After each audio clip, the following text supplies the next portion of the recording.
Znie to ako nejaký vtip alebo konšpirácia, dokazuje to ale jedna štúdia z roku 2023. Väčšina z nás verí, že čím viac papierov zo školy, tým viac peňazí. Ale realita nie vždy. Učitelia, profesori, doktori, tí, čo majú v hlave vedu, múdrosť, tituly a knihy odfajčené 1000-krát, nie sú ani zďaleka najbohatší. Skôr naopak. Kde sa teda peniaze robia? Nie tam, kde sa učíš vzorce a analyzuješ Kantove filozofie. Peniaze robí ten, kto vie, ako sa obracať v živote. Nie ten, čo vymýšľa, prečo je svet taký, aký je. Vieš, kto naozaj zarába?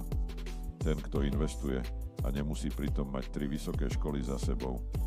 Ten, kto nechá peniaze makať za seba, namiesto toho, aby makal sám za peniaze.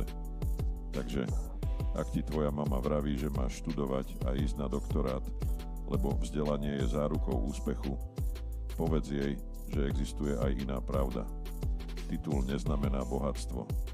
Nie, nemusíš byť Einstein, aby si bol milionár.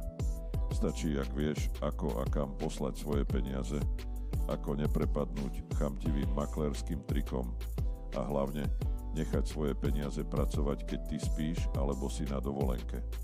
A keď máš stále pochybnosti, pozri sa do médií, na influencerov, na ľudí, čo sú za vodou. Máš pocit, že by to boli nejakí chytráci?